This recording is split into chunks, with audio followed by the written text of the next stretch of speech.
तो मैं तो हमेशा चाहती हूँ कि मुझे मौका मिले तो मैं अपनी इंडिया के लिए कुछ कर पाऊँ।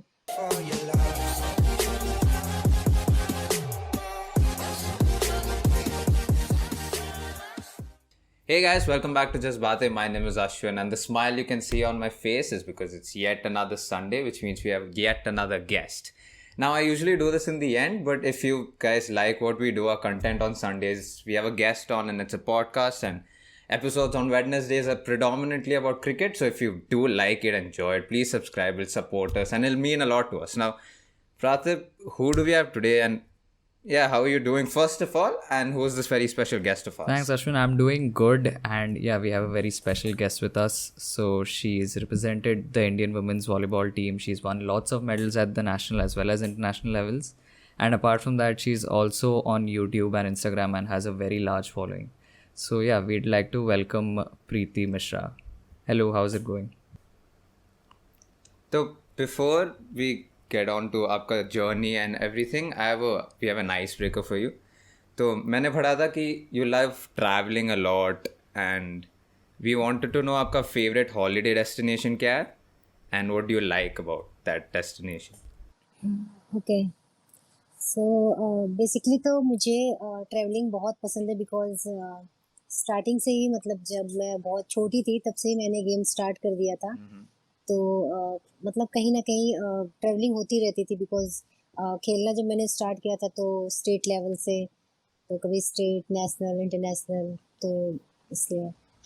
फेवरेट एक्चुअली मुझे हिल स्टेशन ज़्यादा पसंद है, तो मुझे हिमाचल बहुत पसंद है। क्या आप आपके बचपन के बारे में थोड़ा हमें बता सकते हैं और कब आपका इंट्रोडक्शन हुआ वॉलीबॉल से? एक्चुअली जब मैं सेकंड क्लास में थी तो वहाँ पे एक प्रोग्राम होता है मतलब ईयरली, तो वहाँ पे पहले टीचर्स हाँ। ना कुछ ऐसे पैसे कलेक्ट करते थे कि कोई गेम कराएंगे। तो मैं जब भी होता था ना मैं उसमें पार्टिसिपेट ज़रूर करती थी। तो वहाँ पे मैं अपने अच्छा। फूफा जी के घर पे रहती थी। तो वो टीचर थे प्राइमरी स्कूल के। तो उन्होंने देखा मुझे कि मतलब ये इतना भागती है, मैं लड़कों के साथ स्प्रिंट लगाती थी और मतलब मैं जितना भी गेम होता था ना सब में मैं बहुत मेरा इन्वॉल्वमेंट बहुत ज़्यादा होता था। तो उन्होंने बोला कि ठीक है, उस स्कूल से इसको कहीं और शिफ्ट कर देते हैं जहाँ पे ये गेम्स वगैरह होते रहते हैं। तो बेसिकली जब वहाँ पे गेम्स होते थे ना तो जितने भी मतलब गेम होते थे 5-6 गेम में मैं पार्टिसिपेट करती थी और सब में मैं गोल्ड मेडल आता था मेरा। तो वहाँ पे वाह। बच्चे भी सारे बोलते थे अच्छा। कि अरे सारा मेडल तू ही ले जाएगी क्या? और वहाँ टीचर भी बोलते थे कि मतलब इसको तो सारे गेम आते हैं। तो वहाँ से मुझे शिफ्ट कर दिया, एक गवर्नमेंट स्कूल था, तो वहाँ पे मेरा एडमिशन कराया, वहाँ पे सारे गेम्स होते थे। गर्ल्स तो नहीं खेलती थी वहाँ पे बट बॉयज़ थे तो मैं बॉयज़ के साथ ही वहाँ पे वॉलीबॉल खेलना शुरू कर दिया मैंने। Volleyball, long jump, high jump, running, मतलब सारे गेम करती थी मैं। क्रिकेट भी अच्छा खेल लेती हूँ मैं अच्छा। काफ़ी। तो वाह। वहाँ पे ऐसे ही डेली इवनिंग में बॉयज़ प्रैक्टिस करते थे तो मैं भी धीरे-धीरे वहाँ पे मतलब इंटरेस्ट लेने लगी और मैंने भी स्टार्ट किया। तो 1 साल कंप्लीट हो गया, फिर एक सर आए वहाँ पे, उन्होंने मुझे खेलते हुए देखा तो उन्होंने बोला कि इसकी मतलब फ़िज़िक काफ़ी अच्छी है और जिस तरह से ये गेम खेल रही है तो इसको हॉस्टल में डलवा दो। सो यूपी में गोरखपुर है, वहाँ पे एक स्पोर्ट्स कॉलेज है। जी। तो वहाँ पे ट्रायल हुआ पहले तो, और मैंने वहाँ पे ट्रायल दिया, फिज़िकल टेस्ट हुआ, फिर हमारा रिटन हुआ और गेम टेस्ट हुआ, तो उसमें मैं सेलेक्ट हो गई। तो वहाँ पे जब मैं गई बहुत ज़्यादा तो खेलना नहीं आता था मुझे बट वहाँ पे बहुत ज़्यादा मतलब लड़कियाँ रहती थी जो प्रैक्टिस करती थी 50 के अराउंड। तो उनको देख के मैं काफ़ी इंस्पायर हुई कि मतलब जब ये इतना अच्छा खेल सकती हैं तो मैं क्यों नहीं। तो खेलना स्टार्ट किया मैंने, विदिन 2 मंथ मतलब बहुत ज़्यादा मेरा गेम इम्प्रूव हो गया। मैं जुलाई में मैंने एडमिशन लिया था वहाँ पे 2008 में, और आफ्टर 2 मंथ मेरा सिलेक्शन हो गया मिनी नेशनल के लिए। वाओ। फिर वही है ना कि मतलब धीरे-धीरे बहुत इंटरेस्ट आने लगा, अच्छा होता गया गेम और काफ़ी हाँ। लोग सपोर्ट भी करने लगे। फिर वहाँ से मैं जैसे ही नेशनल खेल कर आई, 1 महीने बाद ही फिर मैंने सब जूनियर नेशनल खेला कर्नाटका अच्छा। में। हम्म। सो धीरे धीरे इंटरेस्ट बढ़ता गया और प्रैक्टिस हार्ड करती गई, मतलब पूरा जुनून था कि नहीं करना है कुछ। तो मैं बाकी लोगों से मैं एक्स्ट्रा प्रैक्टिस भी करने लगी कि नहीं, मुझे इन दीदी की तरह बॉल मारना जैसे ये दीदी मार रही है। मेरी और भी सीनियर्स थी वहाँ पे। वो जो कॉलेज था वो 6 to 10 तक था उस टाइम पे। तो जो मेरी सीनियर्स थी वो काफ़ी अच्छा खेलती थी उस टाइम पे, तो मैं भी बोलती थी कि मुझे इनकी तरह बनना है, इनकी तरह खेलना है। सो वहीं से मेरी जर्नी स्टार्ट हो गई थी। पहले स्टेट लेवल खेला, फिर नेशनल, और फिर नेशनल के बाद फिर मैंने ट्रायल दिया गांधीनगर गुजरात में जूनियर इंडिया के लिए। तो वहाँ पे उस टाइम पे मैं 12th क्लास में थी और उसी स्पोर्ट्स कॉलेज में ही थी मैं वहाँ पे। सो वहाँ पे कैंप किया मैंने, 4 मंथ किया वहाँ पे। मेरा सिलेक्शन तो नहीं हुआ, टीम जानी थी चाइना, बट वहाँ पे कुछ जो भी मतलब सीन हुआ, गेम तो मेरा अच्छा था बट उन्होंने सिलेक्शन नहीं किया मेरा वहाँ पे। सो काफ़ी उससे मैं सैड हो गई कि मतलब इतनी मेहनत की मैंने और सब सपोर्ट कर रहे थे, सब मेरे फेवर में थे, मेरा गेम भी काफ़ी अच्छा था, बट मेरा सिलेक्शन नहीं हुआ वहाँ पे। पर वहाँ पे सिलेक्शन नहीं हुआ, बट एक चीज़ सीखने को मिली वहाँ पे मुझे कि जो होता है ना हमेशा अच्छे के लिए होता है। वहाँ से मेरा सिलेक्शन कटा और मैं लास्ट टाइम चल रहा था वहाँ पे, 3-4 दिन बची हुई थी, टीम जानी थी चाइना। सो एक ट्रायल था स्कूल इंडिया का। उस टाइम मैं स्कूल में ही थी, स्कूलिंग थी मेरी, 12th क्लास में थी मैं। तो एक ट्रायल था भोपाल में स्कूल इंडिया का। तो सर ने बोला कि यहाँ पे तो सिलेक्शन हुआ नहीं, तो आप वहाँ पे चले जाओ। मैंने बोला ठीक है। मैं वहाँ पे गई, मैंने ट्रायल दिया, वहाँ पे मेरा सिलेक्शन हो गया कैंप के लिए। फिर वहाँ से तुरंत मैंने आकर दिल्ली कैंप ज्वाइन कर लिया, वो स्कूल इंडिया का। और मेरी किस्मत अच्छी मान लो या जो भी मान लो, जब वो स्कूल इंडिया का मैंने कैंप किया, टीम गई थाईलैंड में और मैं एज ए कैप्टन वहाँ पे गई। तो अच्छा ये था मेरे लिए कि अगर मैं वहाँ पे जाती जूनियर इंडिया का जो मैंने कैंप किया था, तो शायद मैं वहाँ पे कैप्टन ना बनती। करेक्ट। तो ये अच्छा था कि मेरा सिलेक्शन नहीं हुआ और यहाँ पे मैं एज ए कैप्टन गई। वैसे जो मेरी पोजीशन है, मैं एज ए लिब्रो खेलती हूँ टीम में। तो लिब्रो कभी कैप्टन नहीं बनता, बट वहाँ राइट। जो मेरा जूनियर स्कूल इंडिया था उसमें मैं अटैकर से खेल रही थी, मैं अटैकर थी वहाँ पे, तो इसलिए मैं वहाँ पे अच्छा था सब, तो वहाँ पे मुझे कैप्टन बना दिया गया। तो वहाँ से खेल कर आई और ये 2014 की बात है और परफॉर्मेंस मेरी काफ़ी अच्छी थी। तो उसके बेस पे फिर फर्स्ट साउथ एशियन चैम्पियनशिप हुआ था नेपाल में। सो वहाँ पे मुझे डायरेक्ट कॉल आया कि आपको ऐसे फर्स्ट साउथ एशियन चैम्पियनशिप है तो आपको वहाँ पे आना है। फिर डायरेक्ट बिना कैंप, कुछ भी नहीं था, डायरेक्ट मैं फिर नेपाल गई और वहाँ पे इंडिया का गोल्ड मेडल आया, जिसमें वाह। मैं एज ए लिब्रो पार्टिसिपेट किया था मैंने। तो बस ऐसे धीरे धीरे जर्नी मेरी स्टार्ट होती गई और मतलब काफ़ी सीरियस हो गई थी मैं गेम को लेकर कि नहीं कुछ करना है। और ये तो चलो एक मतलब इजी, मतलब मैं जितना बता रही हूँ बहुत इजी लग रहा है, बट इसके बीच में बहुत सारी प्रॉब्लम्स भी आई थी। कैसे कैसे उस लेवल तक हाँ वो पहुँचे, तो है। कितनी प्रैक्टिस किया हमने। इसके बाद फिर वहाँ से खेलने के बाद फिर एशियन चैम्पियनशिप हुआ था जो चाइना में होना था। फिर इसका भी कैंप मैंने गांधीनगर में ही किया, तो वहाँ पे 3-4 मंथ का आई थिंक वो कैंप था। फिर टीम चाइना गई थी, उसमें भी काफ़ी अच्छा परफॉर्मेंस था मेरा। और वहाँ से जस्ट आने के बाद फिर मैंने साउथ अफ्रीका में गई, वहाँ पे पार्टिसिपेट किया, वहाँ पे भी इंडिया का गोल्ड मेडल आया। This is exactly why we do this podcast, by the way, to listen to these stories and just get inspired. मतलब wow, what a journey. Now, पहले we'll take a step back क्योंकि आप बोल रहे थे कि when you were small, you had to play with a lot of boys, ना? Didn't you feel discouraged कि लड़कियाँ नहीं खेल रही and I have to play with boys? Or were your parents, did your parents have a problem with it? कैसा था when you were a kid playing with a lot of boys because not a lot of girls were taking part? Actually जो मैंने बताया कि मैं ना अपने mummy papa के पास नहीं रहती थी, बिकॉज मेरे मम्मी पापा दिल्ली में रहते हाँ थे। हाँ। सो मैं अपने बुआ जी और फूफा जी के पास रहती थी, बिकॉज उनके बच्चे नहीं थे। मतलब एक भैया दीदी थी, तो उनकी मैरिज हो चुकी थी, भैया भी दिल्ली में जॉब करते थे। सो उन्होंने ऐसे मुझे रखा था कि चलो वो अकेले हैं तो मैं थोड़ा सा हेल्प कर पाऊंगी और उन्हें अच्छा लगेगा कोई बच्चा है। मैं जब गई थी तो मैं बहुत छोटी थी, आई थिंक मैं 4 ईयर की थी, तब से मैं उनके पास ही थी, अपने बुआ जी के पास। सो वहाँ पे जब मैं स्कूल जाने लगी थी तो गेम के लिए, तो सबको प्रॉब्लम होती थी, मतलब अगल बगल वालों को भी, इवन बुआ जी को भी प्रॉब्लम होती थी, फूफा जी को भी, कि इतना खेलती है और लड़कों के साथ रहती है, कैसे मैनेज करेगी। और जैसे कि गांव में थोड़ा सा लोग नैरो माइंडेड होते हैं, मतलब उनको चीजें नहीं समझ में आती इतनी जल्दी, उनकी भी गलती नहीं है, वो माहौल ही हाँ ऐसा सही होता है। जी। तो हाँ तो बोलते थे सारे, बट मतलब मुझे इतना पैशन था ना उस चीज का कि मुझे कुछ भी दिखाई नहीं देता था। मैं घर के सारे काम कर लेती थी कि मुझे कोई बोले ना कि खेलने के लिए मुझे कोई मना ना करे। सो मैं 5 o'clock मॉर्निंग में उठ जाती थी और मैं ग्राउंड में चली जाती थी। और कई बार तो ऐसा होता था कि मैं मॉर्निंग में जाती थी 5 o'clock और घर पे मैं आती थी इवनिंग में 6 o'clock 7 o'clock, मतलब पूरे दिन। और मेरा कभी मन नहीं भरता था, मैं वॉलीबॉल खेल रही हूँ, वो खत्म हो गया, फिर मैं फुटबॉल खेल रही हूँ। और वहां पे तो दिन भर क्रिकेट खेलते थे लड़के, तो मैं उनके साथ क्रिकेट खेलने लगती थी। मतलब मुझे कुछ ना कुछ खेलना होता था। तो पूरा दिन मेरा ऐसे ही चले जाता था, कुछ नहीं, खाना पीना बस, ठीक है। पूरे दिन लगी रहती थी मैं गेम में ही। तो सारे बहुत बोलते थे और मतलब काफी कुछ सुनने में मिला, बट फिर भी एक होता है ना कि जब हम सक्सेस हो जाते हैं तो सारे बोलते हैं कि नहीं, वो तो बहुत मेहनत की है उसने, बहुत अच्छा कर रही है। करेक्ट। बट उस टाइम पे तो सारे बोलते थे, सारे नेबर्स, घर वाले भी और रिलेटिव्स भी सारे, कि मतलब मेरे मम्मी पापा को बोलते थे कि इसको संभालो, इतना बाहर जाती है, अच्छी बात नहीं है, लड़की है। बहुत तरह तरह की बातें होती थी। बट जी।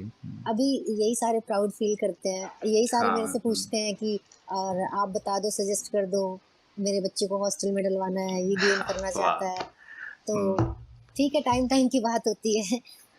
मैं वहाँ पे बहुत सारे लड़के 20 30 40 के अराउंड बॉयज आते थे सारे, उसमें सिंगल मैं लड़की होती थी और कोई लड़की नहीं होती थी वहाँ पे। और मैं उनके साथ मैच खेलती थी प्रॉपर। और टीम में इवन कभी हमारा टूर्नामेंट भी होता था तो मैं उनके साथ बाहर भी जाती थी अकेली। और एक्चुअली ओह उस टाइम पे ना मैं बॉयकट थी, तो आधे लोग तो वैसे भी कंफ्यूज रहते थे, ये लड़की है या लड़का है। तो उनको समझ में नहीं आता था। तो वहाँ पे ना लड़कियों की टीम नहीं होती थी। तो मैं बहुत बार, तो मैंने टूर्नामेंट्स खेले हैं लड़कों की टीम में, मतलब कोई पहचान नहीं पाता था मुझे, लड़की है लड़का है। क्योंकि मुझे खेलना होता था, मेरा गेम भी काफ़ी अच्छा था। तो और मैं रुकने वाली में से तो थी नहीं कि ठीक है, अगर लड़कियों की टीम नहीं है तो मैं ना जाऊँ। तो मैं उनके साथ ही चली जाती थी। तो जो भी गेम होता था मैं उनके साथ सारे गेम खेलती थी, क्रिकेट भी, वॉलीबॉल भी, और जितने भी गेम होते थे सब में मैं पार्टिसिपेट करती थी और सब में मेडल भी आता था। तो काफ़ी अच्छा था वो। बट ये था कि हाँ, मतलब उस टाइम पे चीज़ें इतनी नहीं होती थी, इतनी फैसिलिटीज़ नहीं होती थी। बट ठीक है, धीरे-धीरे वो चीज़ें समझ में आई, धीरे-धीरे करके मिली चीज़ें, तो वो मतलब उस चीज़ की अहमियत है अभी कि हाँ, कैसे किया जाता है चीज़ों को। फिर हॉस्टल में गई, वहाँ पे भी अच्छे जूते नहीं होते थे, अच्छी किट नहीं होती थी। तो वहाँ पे मतलब गवर्नमेंट था, तो वहाँ पे ईयरली मतलब वो खुद प्रोवाइड कराते थे। शूज़ हो गया, किट होगी और ट्रैक सूट हो गया, जितनी भी चीज़ें होती थी मतलब वो खुद प्रोवाइड कराते थे। फिर धीरे-धीरे जैसे ही लेवल बढ़ता गया तो चीज़ें अपने आप ही बढ़ती गई। और अभी आप कह रहे थे कि फुटबॉल, क्रिकेट, वॉलीबॉल आप सब खेलते थे। एट व्हाट पॉइंट आपको लगा कि ठीक है, अब मैं वॉलीबॉल में काफ़ी अच्छा कर रही हूँ और मेरे को दिख रहा है कि इसमें मैं काफ़ी आगे तक जा सकती हूँ? तो आपके लिए वो पॉइंट कब आया जब आपको लगा कि अब आप खेल सकते हैं? जब मैं हॉस्टल का मैंने ट्रायल दिया था, तो वो पर्टिकुलर सिर्फ़ हॉस्टल जाने से पहले मैं सारे गेम करती थी, बट वहाँ पे जाने के बाद ना मैं सिर्फ़ जी। एक ही गेम कर सकती थी। तो मैंने ओह वॉलीबॉल का ही ट्रायल दिया था। अच्छा, ओके। तो हम्म हाँ। वॉलीबॉल का जैसे ही मैंने स्टेट खेला, फिर नेशनल में सिलेक्शन हुआ, फिर उसके बाद फिर मिनी नेशनल खेला, सब हाँ, जूनियर खेला, जूनियर खेला। मतलब मेरा लेवल हर साल बढ़ता गया। मैंने एक-एक साल में 4-4 नेशनल बढ़ता खेले हैं। गया। हाँ। तो वहाँ पे ओह लगा कि दैट इज़ हाँ, काफ़ी। काफ़ी अच्छा कर सकती हूँ मैं वॉलीबॉल में। तो वहाँ से लगा कि नहीं, ठीक है, वॉलीबॉल खेलना चाहिए मुझे। वाओ इट लुक्स लाइक मतलब दिखता है कि volleyball was destined to you. अभी आप बोल रहे थे कि you faced a lot of problems till the international level, but जब जब आप इंडिया रिप्रेजेंट करने लगे थे, did you face any major problems, मतलब टेक्निक यार कुछ भी, any major problems when you started representing India? Uh, जब मैं कैंप में थी तो स्टार्टिंग में तो इतना समझ में नहीं आता था क्योंकि मैं अभी न्यू थी, इतना नहीं खेला था मैंने इंटरनेशनल लेवल पे। बट जैसे ही मैंने 1-2 इंटरनेशनल खेला तो वहाँ पे मुझे चीज़ें दिखने लगी कि मतलब हमारे इंडिया में क्या कमियाँ हैं, और मतलब बाहर की जो टीमें हैं उनका क्यों मेडल आता है, इंडिया का क्यों नहीं आता। हाँ। तो वहाँ पे जैसे उनकी टेक्निक जो है, उनका कोच, ग्राउंड, बॉल वगैरह, काफ़ी ज़्यादा होती हैं। अपने इंडिया में थोड़ा सा इंफ्रास्ट्रक्चर, हाँ, बॉल की भी कमी होती है, उस तरह के इंफ्रास्ट्रक्चर, ग्राउंड हाँ, भी नहीं होते, और कोच भी मतलब एक उस हाई लेवल के नहीं होते कि जो वो टेक्निक बता पाए। तो वो सारी चीज़ें अगर अपने इंडिया में भी अगर हो जाएँ तो काफ़ी अच्छा हो जाएगा। और उनकी हाइट भी काफ़ी अच्छी होती है। जी, बाहर जितनी भी कंट्री है, चाइना वगैरह जी, देख लो आप, बहुत अच्छी-अच्छी 6.5 फीट की लड़कियाँ होती हैं, तो बहुत अच्छा है उधर तो। जैसे अभी सपोज़ आप कोई टूर्नामेंट खेल के वापस आई है, तो क्या आप हमेशा सोचती रहती है कि वहाँ मैंने क्या सही किया, क्या गलत किया? डू यू एनालाइज़ काफ़ी, और do you take time off कि अब मेरे को कुछ और करना है थोड़े टाइम के लिए before getting back to volleyball? नहीं, अभी तो फ़िलहाल जब भी मैं गेम खेलने जाती हूँ, तो वहाँ से हमेशा क्या होता है ना कि जब भी हम कोई टूर्नामेंट खेलते हैं तो वहाँ पे हमें अपनी कमियाँ ज़रूर दिखती हैं कि हाँ, हमने क्या हाँ, अच्छा किया या क्या बुरा किया। हाँ, और ये चीज़ें तब हाँ, समझ में आती है जब हम मैच खेल लेते हैं, तो हमें वो चीज़ समझ में आती है कि हम अगर ये चीज़ करते तो ज़्यादा बेटर रहता। हाँ, तो नेक्स्ट टाइम जो भी टूर्नामेंट्स वगैरह होते हैं, हाँ, तो फिर हम प्रिपेयर हो जाते हैं कि जो गलती हमने पहले की वो हमें नहीं करना है नेक्स्ट मैच जी, में। तो वो हम अपना माइंड सेट जी, करके जाते हैं पहले से ही। हर एक टूर्नामेंट में कुछ ना कुछ सीखने को ही मिलता हाँ, है वो तो, कि हम कुछ और अच्छा बेटर कर पाएँ। हाँ, ऐसा कुछ भी नहीं है कि मतलब वो मैं अगर वॉलीबॉल कर रही हूँ तो वो कंपल्सरी है करना। मुझे फिट रहना ज़रूरी है। अगर मैं फिट हूँ तो मैं कोई भी गेम कर सकती हूँ ट्रू, और मेरे गेम पे कोई इफ़ेक्ट नहीं आएगा। हाँ, तो मैं जब भी घर पे आती हूँ, मेरी छुट्टी होती है 1 मंथ या 20 डेज़ जो भी होता है, तो मैं अपना फ़िटनेस करती हूँ। और गेम पे इतना कुछ ज़्यादा इफ़ेक्ट नहीं आता है, बिकॉज़ फिज़िकली फिट रहना ज़्यादा सही है। गेम तो मैं इतने सालों से खेल रही हूँ, तो इतना गेम पे मेरे फ़र्क नहीं पड़ेगा।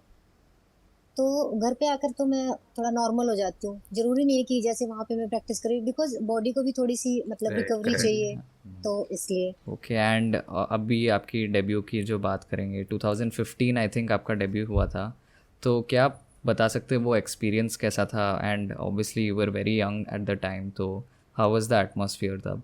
टीम चाइना जानी थी, और उस टाइम पे जिस एज ग्रुप में मैं खेल रही थी, मैं काफ़ी छोटी थी। बाकी जो टीममेट्स थे मेरे, वो मेरे से जी, काफ़ी बड़ी एज के थे। और बिकॉज़ मेरी एज कम थी बट गेम अच्छा था, जिसकी वज़ह से मेरा सिलेक्शन होता गया। सो वहाँ पे एक अलग ही एक्सपीरियंस था, मतलब कि मैं इतनी बड़ी, जो दीदी लोग थी, सारी सीनियर्स हैं वो मेरे से इतनी बड़ी, उनको तो काफ़ी टाइम हो गया था खेलते हुए, और बहुत टाइम से वो रेलवेज़ में कोई केएसबी में वो जॉब कर रहे थे, केसीबी में सॉरी। तो एक अलग ही एक्सपीरियंस था कि नहीं, अच्छा खुद से फ़ील हो रहा था कि नहीं, मैं बाहर जा रही हूँ, अच्छा परफ़ॉर्म करना है, और इंडिया को रिप्रेज़ेंट कर रहे हैं तो कुछ करके दिखाना है। मतलब एक अच्छा अलग सा ही एक पैशन था वो। तो मैं तो हमेशा चाहती हूँ कि मुझे मौका मिले तो मैं अपनी इंडिया के लिए कुछ कर पाऊँ। This is the disappointing bit. So the conversation continued. We had a lot more questions, and she had a lot more things to say, except nothing recorded. It just stopped. Everything just stopped. And yeah, and unfortunately, that is the end of the episode. It's so unfortunate because she spoke a lot more about the gold medal experiences and her influence in fitness and lifestyle, even in the Indian team, and to people around like us who follow Instagram page and follow YouTube channel. So it's really unfortunate that the recording got stopped, and so I apologize for that. But I hope you guys stayed until now and had fun listening to what she had to say. She's a gold medal winner for our country, and she's done so many things. She's made our country proud, and she's been one of the greatest servants in terms of the volleyball team and representing India in volleyball in the world and the international stage and even the national stage. So yeah, cue Prathip's voice, but man. Yo, thanks for tuning into the latest episode of Just Batein. We hope you enjoyed it and that it left you inspired. Thanks for all your support, and maybe you could support us just a little more by maybe going to our Instagram and Twitter and giving us a follow there. And also, you can listen to us on all podcasting platforms, right from Spotify to Apple Podcasts to Google Podcasts. Cheers.